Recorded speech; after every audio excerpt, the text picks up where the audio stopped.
एक क्वेश्चन था हमारे पास, क्वेश्चन नंबर 4, ये कह रहे the essential difference between AC generator and DC generator is that. ये बात कर रहे हैं एसी जनरेटर की एंड डीसी जनरेटर की, तो वो आंसर क्या होगा इसका, वो तो एक बात की बात है, तो चेक कर लेंगे। मुझे बताओ आपकी जो जनरेटर होता है, जनरेटर किस प्रिंसिपल पे वर्क करता है, कौन बताएगा?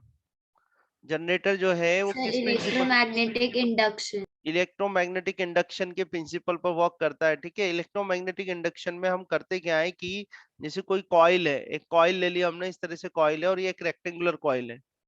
ठीक है, इस रेक्टेंगुलर कॉइल को अपन मैग्नेटिक फील्ड में प्लेस कर देते हैं। ठीक है, ये मैग्नेटिक फील्ड में प्लेस कर दिया, ये यहाँ पर हो गया नॉर्थ पोल। ठीक है, ये साउथ पोल हो गया, इसको मैग्नेटिक फील्ड में अपन ने प्लेस कर दिया। ठीक है, इलेक्ट्रोमैग्नेटिक इंडक्शन के अकॉर्डिंग ये होता है कि if you move this coil, ये जो कॉइल है इंसुलेटेड कॉपर वाली कॉइल है, अगर इसको आप मूव करते हो तो क्या होगा, करंट इंड्यूस हो जाएगा, ईएमएफ इंड्यूस हो जाएगा और उससे फिर क्या होगा, करंट इंड्यूस हो जाएगा। ठीक है, तो ये पूरा प्रोसेस है इसमें। अब होता क्या है कि जैसे आप इसको नेम अगर हम कर दें, ठीक है, इलेक्ट्रिक मोटर, वो भी बात करूंगा मैं, इसीलिए मैंने क्वेश्चन लिया है तीनों बातें करने के लिए, क्लियर, मैं सारा एक्सप्लेन कर दूंगा। ठीक है, अब देखो होता क्या है, जैसे इसमें हम इसको कर दें पी क्यू आर एस कर दूं, मैं इसको पी क्यू कर दिया, इसको आर कर दिया, इसको एस कर दिया। ठीक है, और यहाँ पर क्या होता है, रिंग्स लगी होती हैं, ये रिंग्स लगा दी अपन ने। ठीक है, और रिंग्स जो है यहाँ ब्रशेस लगे होते हैं, ब्रशेस लगा दिए, और ब्रशेस से लगा के इधर ये सर्किट पूरा कर देते हैं, क्योंकि जनरेटर है तो यहाँ पर इस तरह से। ठीक है, ये इस तरह से इलेक्ट्रिसिटी आगे अपन यूज कर लेते हैं। ठीक है, जनरेटर यूज कर रहे हैं तो यहाँ पर जी लिख देते हैं जनरेटर के लिए, है ना। आप देखो होगा क्या, आपके पास मैग्नेट, ये नॉर्थ डायरेक्शन है मैग्नेटिक फील्ड की, तो ये तो आपके पास मैग्नेटिक फील्ड की डायरेक्शन हो जाएगी। ठीक है, नॉर्थ टू साउथ क्या हो गया, मैग्नेटिक फील्ड की डायरेक्शन हो गई, मैग्नेटिक फील्ड की डायरेक्शन हो गई, है ना, ये मैग्नेटिक फील्ड की डायरेक्शन हो गई। अब मान लो हम इसको इस तरह से रोटेट करते हैं कि जो पी क्यू है, जो पी क्यू है, पी क्यू पे जो फोर्स लग रहा हो तो कैसा लग रहा है, इनवर्ट्स।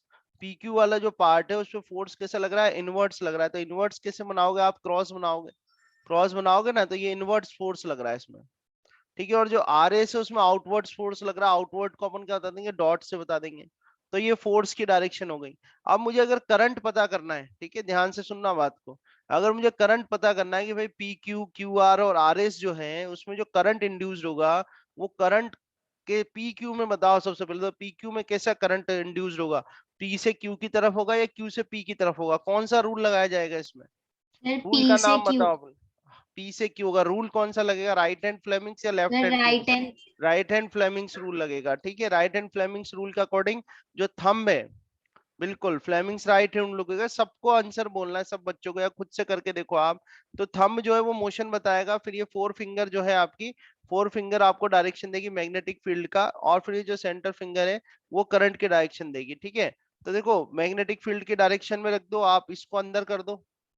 ठीक है क्या नहीं, ये जो थंब है, थंब को तो इन्वर्ट्स कर दो, थंब को इन्वर्ट्स कर दिया, और ये मैग्नेटिक फील्ड के डायरेक्शन, तो पी से क्यू आ रहा है, ये क्यू से पी आ रहा है, क्यों भाई, पी से क्यू आ रहा है, ये क्यू से पी आ रही है डायरेक्शन। एक बार राइट हैंड रूल लगा के देखो, राइट हैंड रूल लगाओ, इसको इन्वर्ट्स करो, जो आपकी फोर्स की डायरेक्शन कौन बता रहा है, थंब बता रहा है ना, थंब को इन्वर्ट्स करो, थंब को इस तरह से थंब को इन्वर्ट्स करो, ये फोर फिंगर को मैग्नेटिक फील्ड की डायरेक्शन में करो, तो ये फिंगर डाउनवर्ड आ रही है क्या, कैसे आ रही है, क्यों भाई एंजल, सर डाउनवर्ड आ रही है। डाउनवर्ड्स आ रही है ना बेटा, क्यू क्यू टू से पी पी आएगा है। ना, वेरी गुड, तो ये क्या आएगा, क्यू से पी आएगा। अब इसमें नेसेसरी कंडीशन ये है कि जो मैग्नेटिक फील्ड है, ये तीनों परपेंडिकुलर होने चाहिए, तो परपेंडिकुलर होने चाहिए, तो क्यू क्यू टू आर में तो कुछ होगा नहीं, है ना। फिर आप देखो आर एस, आर एस में कैसा होगा, अब आर एस में आप आउटवर्ड्स लोगे, आउटवर्ड्स ले, आर एस में जो है फोर्स, यानी कि थंब आपको आउटवर्ड रखना, तो मैग्नेटिक फील्ड तो यही है, थंब आउटवर्ड रखना है, थंब आउटवर्ड रखोगे तो एस से आर की अपवर्ड तरफ जाए। आएगी, अपवर्ड आएगी, एस से आर की तरफ होगी। ठीक है, तो ये आपके क्या है, डायरेक्शन ऑफ करंट है, जो करंट इसमें इंड्यूस्ड हुआ है, करंट इंड्यूस हो गया। करंट ऐसे कैसे किस तरह से फ्लो हो रहा है, अगर मैं इस वाले को, ये वाला पार्ट है इसको मैं कर देता हूँ ब्रश B1 कर देता हूँ, इस वाले पार्ट को ब्रश B2 कर देता हूँ, तो जो करंट इसमें पहली जो इसकी हाफ साइकिल है, पहली जो हाफ साइकिल है, इस हाफ साइकिल में जो करंट है, वो करंट कैसे जा रहा है आपका, बी टू से कैसे आ रहा है, B1 की तरफ जा रहा है। ये बात करी अपन ने हाफ साइकिल की। ठीक है, किसकी बात करी अपन ने, हाफ साइकिल की। जब ये हाफ साइकिल रोटेट हो जाएगा, ध्यान से समझना, जब ये हाफ साइकिल रोटेट हो जाएगा तो हाफ साइकिल रोटेट होने के बाद सिचुएशन कुछ इस तरीके की आएगी आपके पास कि सिचुएशन क्या आ जाएगी, इसी में कर दे, अलग डायग्राम बनाता हूँ, ऐसा करता हूँ आपके लिए, खाली कॉइल कॉइल का बना देते हैं। देखो सिचुएशन क्या होगी, हाफ रिमेनिंग हाफ साइकिल में क्या सिचुएशन होगी, इस तरह से ये आपकी कॉइल है, ओनली कॉइल ही ड्रॉ कर रहा हूँ मैं, ठीक है, इस तरह से कॉइल है ना, ये कॉइल है आपकी, इस तरह से कॉइल है, ये वाला एंड तो अब आपको जाएगा एस, ठीक है, ये वाला एंड हो जाए, ये आर हो जाएगा, ठीक है, इसको क्यू कर देंगे, and this one is P, ठीक है। जो पी वाला पोर्शन है उससे उससे ये इस तरह से आप रिंग लगा देंगे, रिंग लगा दी, यहाँ पर ब्रश लगा दिए, ब्रश लगा दोगे आप, ठीक है, और इस तरह से सर्किट को पूरा कर देंगे, ये जी जनरेटर के लिए लिखा हमने, ठीक है, ये हो गया। अब देखो पी वाला जो है उससे पी वाले से कौन सा ब्रश लगा हुआ है, बी1, तो यहाँ पर बी1 आ जाएगा, यहाँ पर क्या आ जाएगा, ब्रश बी2 आ जाएगा, और ये दोनों क्या है, रिंग्स है, ठीक है, कौन सी रिंग से अभी मैं बताऊंगा आपको, है ना। वापस से देखो आप, अब ये हाफ साइकिल चल गया, क्या चल गया, हाफ साइकिल चल गया, मैग्नेटिक फील्ड की डायरेक्शन तो आपको पता ही है, ये मैग्नेटिक फील्ड की डायरेक्शन है, ये मैग्नेटिक फील्ड की डायरेक्शन हो गई आपको, ये मैग्नेटिक फील्ड की डायरेक्शन है, ठीक है।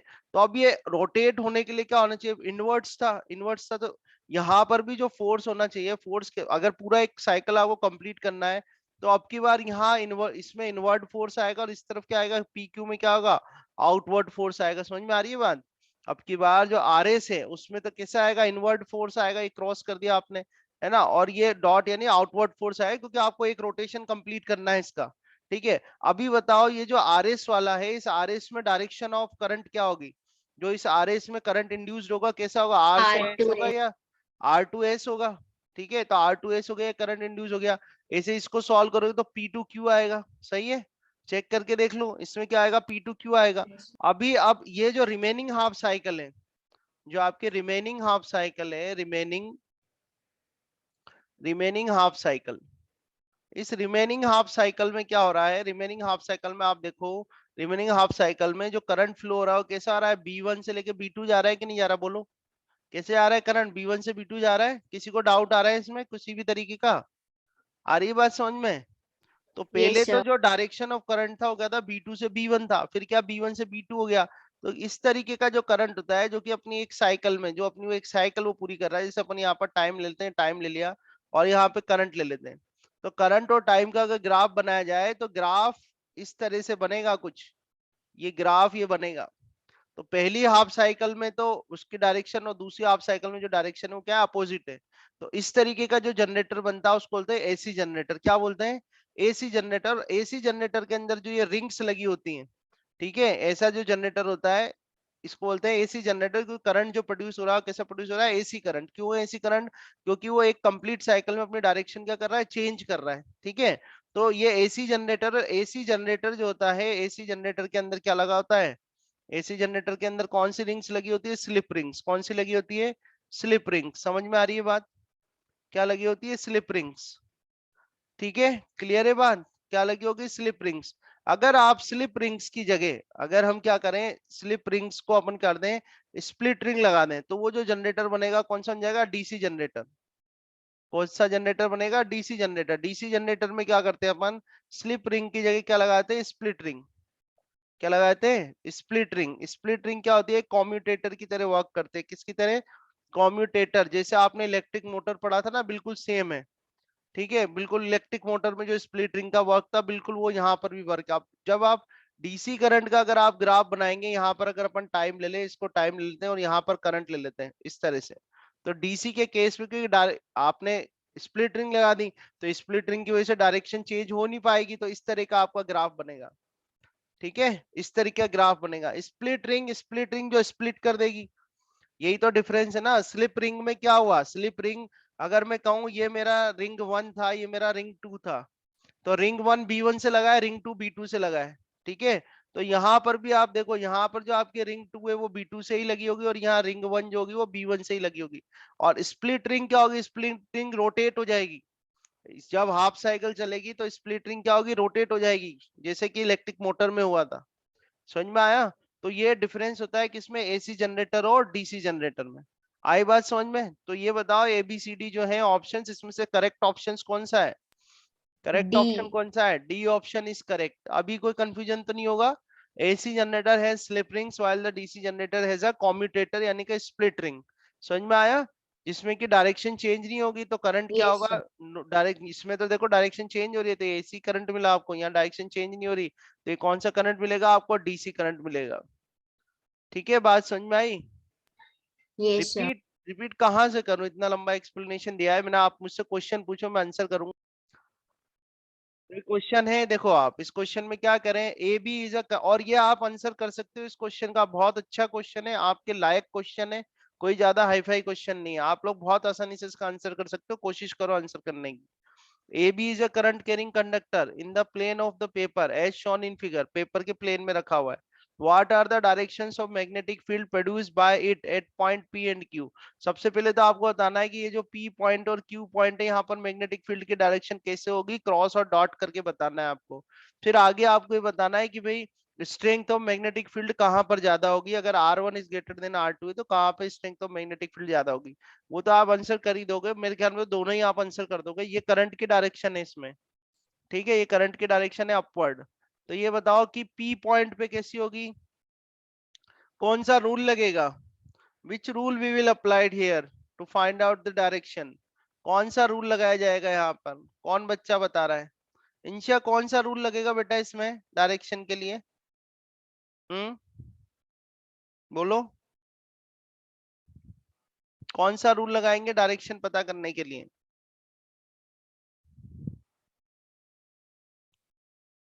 नहीं भाई, कैसे लेफ्ट हैंड लगाओगे? स्टडी तो करो यार, ऐसे कैसे काम चलेगा? हाँ, क्यों एंजल, कौन सा रूल लगाएंगे बेटा? स्ट्रेट करंट कैरिंग वायर है, कौन सा रूल लगाते हैं स्ट्रेट करंट कैरिंग वायर में मैग्नेटिक फील्ड की डायरेक्शन के लिए?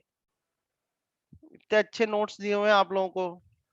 Sir right hand rule. Right hand thumb rule लगेगा भाई, राइट हैंड थंब रूल लगाओ। तो राइट हैंड थंब रूल लगाओ तो पी में क्या आएगा, क्रॉस आएगा कि डॉट आएगा? राइट हैंड थंब रूल लगेगा, पी साइड क्या आएगा? क्रॉस। क्रॉस का मतलब होता है इनवर्ट्स, ठीक है। और इधर क्यू साइड क्या आएगा? डॉट। डॉट मतलब क्या होता है? आउटवर्ड्स। क्या आ जाएगा? आउटवर्ड्स आ जाएगा, है ना। रूल कौन सा लगाया हमने? राइट हैंड, एटलीस्ट मैं नोट शेयर कर रहा हूँ वही पढ़ लो यार। ये क्या आ गया? Right hand thumb rule. कौन सा रूल हो गया ये? राइट हैंड थंब रूल आपको इसमें लगाना है, ठीक है। फिर आप जानते हैं कि जो मैग्नेटिक फील्ड होती है वो डिस्टेंस के क्या है? इनवर्सली प्रोपोर्शनल है। तो यहाँ पर आर जो R1 है वो ज्यादा है, R1 ज्यादा है तो बी पी वाले पॉइंट पे मैग्नेटिक फील्ड कम होगी और क्यू वाले पॉइंट पे मैग्नेटिक फील्ड क्या होगी? ज्यादा होगी। बिल्कुल आपके हिसाब का क्वेश्चन है ये, है कि नहीं? आप लोगों के हिसाब का क्वेश्चन है, आने चाहिए आप लोगों को, है ना। ठीक है, समझ में आया? देखो, into the plane of the paper at P and outward at Q, the strength of magnetic field is larger at the point located closer means Q। Q पर मैग्नेटिक फील्ड ज्यादा होगी, P पे कम होगी। ये रिलेशन आपको पूरा study कराया हुआ है, सब कुछ है आपके पास, आपको कुछ भी इधर उधर किसी बुक में जाने की जरूरत नहीं है। इवन क्वेश्चंस भी कर रहे हो आप लोग तो, ठीक है। तो इस तरह से आपका आंसर आ जाएगा। समझ में आया नहीं आया बोलो? आ गया? क्लियर है सबको, है ना। चलो नेक्स्ट क्वेश्चन, 15 तो हो गया हमारे पास। 16 देखो, 16 कह रहे a magnetic compass shows a deflection when placed near a current carrying wire, how will the deflection of the compass get affected if the current in the wire is increase?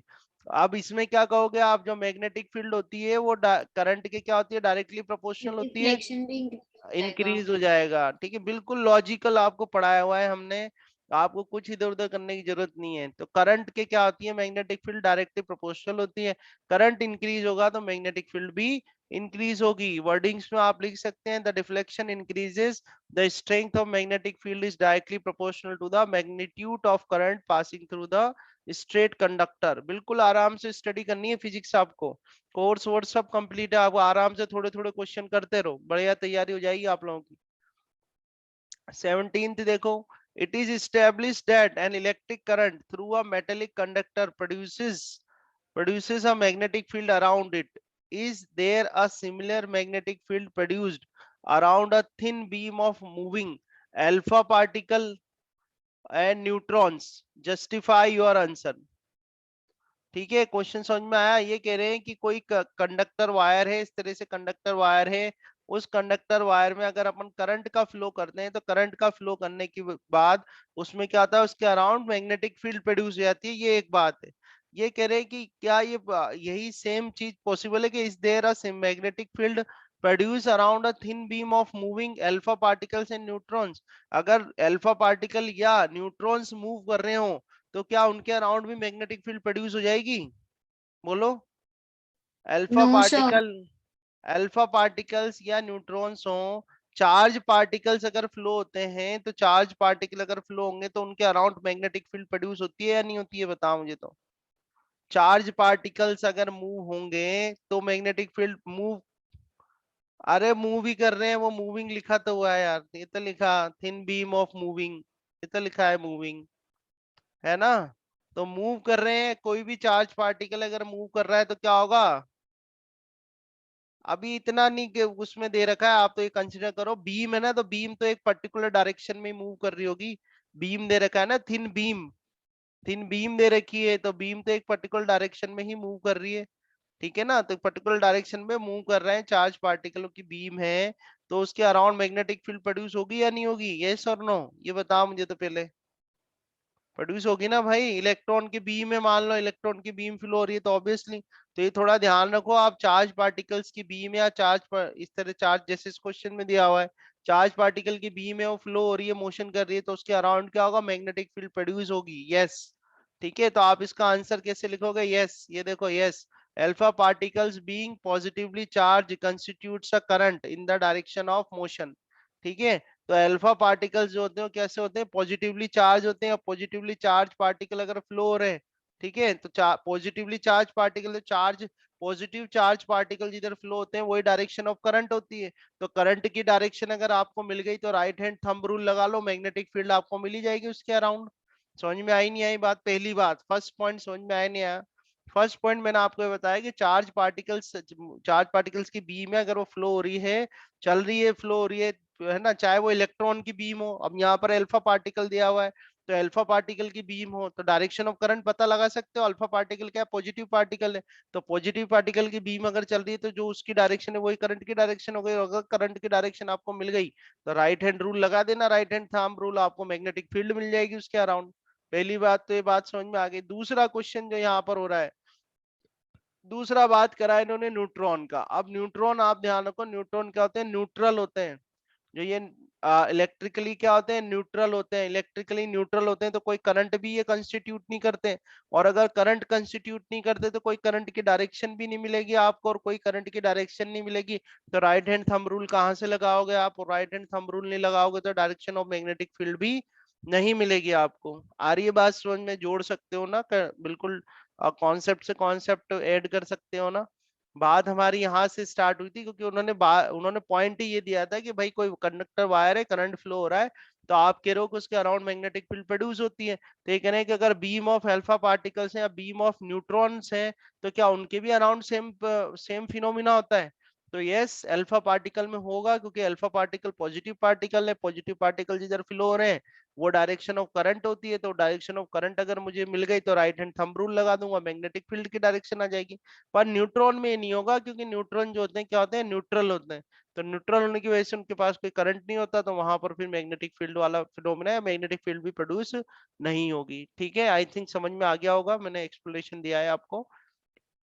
Now 18th question देखो, what does the direction of thumb indicates in the right hand thumb rule?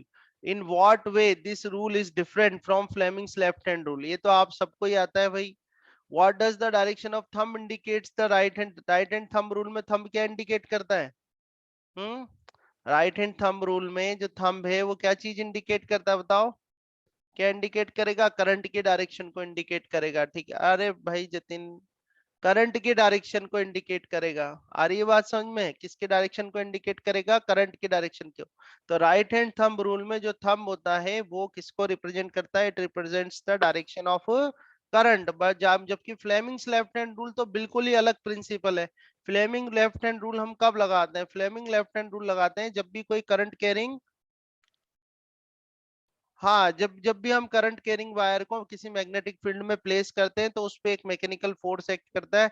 उस mechanical force की direction को पता कराने के लिए, लगाने के लिए फ्लेमिंग्स लेफ्ट हैंड रूल लगाया जाता है। ठीक है, so Fleming left hand rule principle या Fleming left hand rule we apply when we placed any current carrying when we placed any current carrying conductor wire in a magnetic field and it experiences a force. To find the direction of that force, we apply the Fleming's left hand rule. So there is a quite a difference between the right hand thumb rule and the Fleming's left hand rule. तो I hope हमने बहुत अच्छे से study करा है और बहुत clarity है आपको रूल्स की। ठीक है, फिर भी आप थ्योरी चाहो तो यहाँ से नोट डाउन कर सकते हो इसको। That the thumb indicates the direction of current in the straight conductor held by curled fingers, whereas the Fleming's left hand rule gives the direction of force experienced by current carrying conductor placed in an external magnetic field. ये notes मैंने वैसे आपको दे दिए हैं, आज फिर मैं ये आपको दे दूंगा आपके ग्रुप में।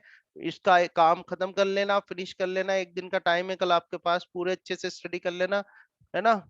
ठीक है, 19th क्वेश्चन देखते हैं। Meena draws magnetic field lines of field close to the axis of a current carrying circular loop. Current carrying circular loop है एक, ठीक है। तो ये कह रहे हैं Meena draws magnetic field lines of field close to the axis of a current carrying circular loop. As she moves away from the center of the circular loop, she observed that the lines keep on diverging. Diverging से अगर आपको यहाँ पर किसी को भी दिक्कत आ रही है तो कहने का मतलब है डाइवर्जिंग मतलब वो दूर दूर जा रही है। तो कॉइल के जब सेंटर के पास थी वो, तो सेंटर के पास तो कॉइल जो मैग्नेटिक फील्ड लाइंस थी वो क्या थी, पास पास थी। पर जैसे ही वो सेंटर से दूर गई तो जो मैग्नेटिक फील्ड लाइंस हैं वो क्या हो गई, थोड़ी दूर दूर हो गई। तो कह रही है कि इसका क्या मतलब हुआ, इससे आप क्या मतलब निकालते हो, कोई बता सकता है इससे क्या पता चल रहा है आपको? क्वेश्चन तो समझ में आ गया ना? That strength of magnetic field lines depend on decrease, the radius, and if the radius decreases, then the strength will also decrease. Decreases obviously. तो इसमें यही है कि भाई जब वो सेंटर के पास थी तो मैग्नेटिक फील्ड लाइंस क्लोज थी, तो क्लोज थी तो इसका मतलब है कि वहां पर स्ट्रेंथ ऑफ मैग्नेटिक फील्ड ज्यादा थी। ठीक है, ये तो अपन ने ड्रॉ कर रखा है ना कॉइल के लिए, कॉइल के लिए ड्रॉ किया है भाई, है ये रही देखो कॉइल, कॉइल देख लो आप, कॉइल के लिए मैग्नेटिक फील्ड लाइंस ड्रॉ करी थी ना हमने।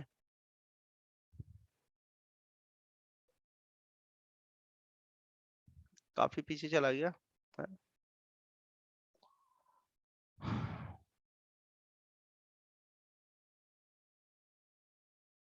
ये रही देखो, ये रही कॉइल्स के लिए।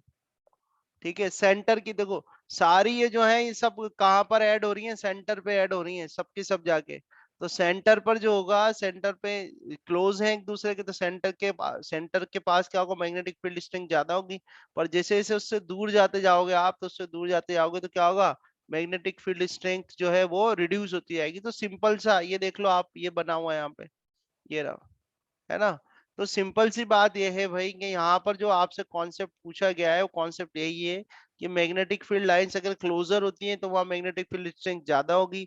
अगर मैग्नेटिक फील्ड लाइंस दूर होती है, डाइवर्ज हो रही है, तो वहां पर मैग्नेटिक फील्ड स्ट्रेंथ क्या हो जाएगी, रिड्यूस हो जाएगी। ठीक है ना, कम हो जाएगी। और वैसे भी आप सेंटर से आपने देखा है कि जो डिस्टेंस होती है वो इनवर्सली प्रोपोर्शनल है मैग्नेटिक फील्ड के, है ना। तो इनवर्सली प्रोपोर्शनल है डिस्टेंस के, तो क्या होगा, जैसे जैसे आप दूर जाते जाओगे तो मैग्नेटिक फील्ड क्या हो जाएगी, कम होती जाएगी। ठीक है भाई अभिषेक, है ना। देखो आप यहाँ पर strength of the magnetic field falls as distance increases. कई बार मैंने आपको रिलेशन दिया है, ज्यादा ड्राइंग पे जाना ही नहीं है, क्वेश्चन छोटा सा है उनको, है ना।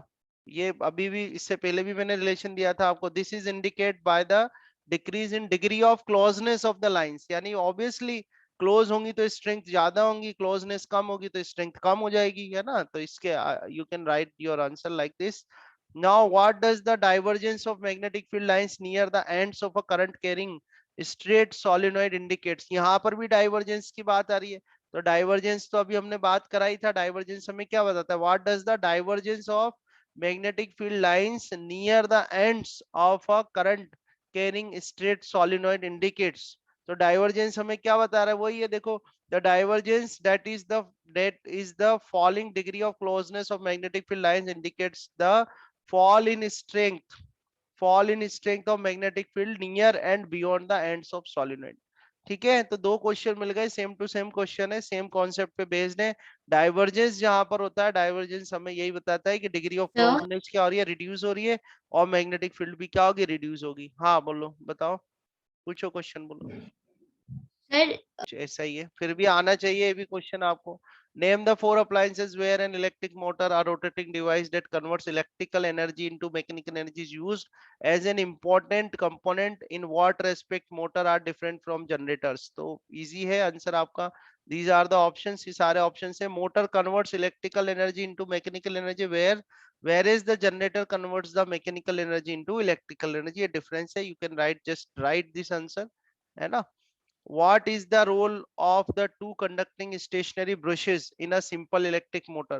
तो आप देखते हैं सर्किट कंप्लीट करते हैं ब्रशेस, ठीक है। The brushes are connected to the battery and touch the outer side of the two halves of split rings, those whose inner sides are insulated and attached to the axle। ठीक है, सो brushes actually क्या करते हैं, circuit complete करते हैं, वो current को supply करते हैं, है ना। इलेक्ट्रिक मोटर के अंदर, इलेक्ट्रिक मोटर की बात कर रहे हैं ना, इलेक्ट्रिक मोटर, ठीक है। तो इलेक्ट्रिक मोटर में क्या होगा, जो ब्रशेस होते हैं वो सर्किट कंप्लीट करते हैं, बैटरी से जो करंट आता है उस करंट को आगे सप्लाई कर देते हैं कॉइल में, ठीक है, through the rings. Okay, now 23rd is what is the difference between the direct current and alternating current? How many times does AC used in India change direction in one second? ये भी 1 second में direction को change करना frequency कहलाता है। India में जो frequency वो कितनी है, 50 हर्ट्ज है। और एसी डीसी में डिफरेंस मैंने आपको बता ही दिया था थोड़ी देर पहले। So the direct current always flows in one direction, but an alternating current reverses its direction periodically. The frequency of AC in India is 50 hertz, and in each cycle it alters direction twice। ठीक है, अभी मैंने diagram भी बना दिया था आपका AC के लिए, ठीक है। Therefore AC changes direction, ठीक है। और ये देख लें, changes direction 100 times in 1 second, है ना। तो इस तरह से आपको इसका आंसर करना है। देन 24th क्वेश्चन है, what is the role of fuse? What is the role of fuse used in series with any electrical appliance? Why should fuse with defined rating not be replaced by one with a larger? तो इस तरीके का अगर question आ गया तो आपके पास specific answer होना चाहिए। मैं जानता हूं को आप लोगों को फ्यूज की नॉलेज है, फ्यूज कैसे यूज होता है, बट स्पेसिफिक नॉलेज होनी चाहिए कि आप क्वेश्चन का आंसर कैसे करोगे। तो ये थ्योरेटिकल आपको आंसर दिया हुआ है। Fuse is used for protecting appliances due to short circuiting और overloading. The fuse is rated for a certain maximum current and blows off when a current more than the rated value, ठीक है, flows through it. If a fuse is replaced by one with larger rating, the appliances may be get damaged while the protecting fuse does not burn off. This practice of using fuse of improper rating should always be avoided. So this is the theoretical answer. You should have to learn that how to write if this kind of question will come, और important है, आ भी सकता है, तो आपको यहाँ से इसको लर्न करना है, ठीक है। तो इस तरह से है ये शीट अपनी कंप्लीट हुई है वाली।